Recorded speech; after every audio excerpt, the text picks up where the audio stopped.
তো বন্ধুরা, আবার ইলা রান্নাঘরে আবার একটা নতুন রেসিপি নিয়ে চলে এসেছি। পটল আলুর রসা করব। পটলগুলোকে গোটা গোটা এইভাবে ফালি করে নিয়েছি। নেবার পর আলুও এরকম করে কেটে নিয়েছি। এবার নুন হলুদ দিয়ে পটলগুলো আলুগুলো ভেজে তুলে রাখবো। দেখতে থাকো। কড়াইয়ে তেল দিলাম।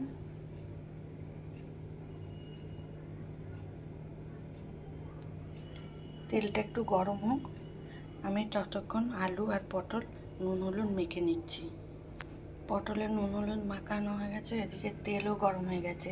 এবার পটলগুলো ভেজে নিই।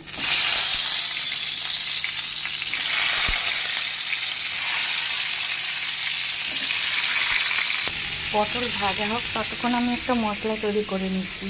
মশলাতে আদা, রসুন, গোটা জিরে, পোস্তটা একটু বেশি দিও, আর টমেটো একসাথে মিক্সি করে নিচ্ছি। মশলা বাটা হয়ে গেছে, এবার পটলও ভাজা হয়ে গেছে। এবার পটলগুলো তুলে নিচ্ছি। পটল তুলে নিচ্ছি, এবার ওই আলুও ভেজে নেব।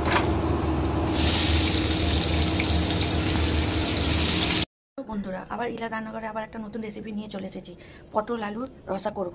পটলগুলোকে গোটা গোটা এইভাবে ফালি করে নিয়েছি। নেবার পর আলুও এরকম করে কেটে নিয়েছি। এবার নুন হলুদ দিয়ে আলুগুলো ভেজে তুলে রাখবো। দেখতে থাকো। কড়াইয়ে তেল দিলাম। তেলটা একটু গরম হোক, আমি ততক্ষণ আলু আর পটল নুন হলুদ মেখে নিচ্ছি। পটলে নুন হলুদ মাখানো হয়ে গেছে, এদিকে তেলও গরম হয়ে গেছে। এবার পটলগুলো ভেজে নিই।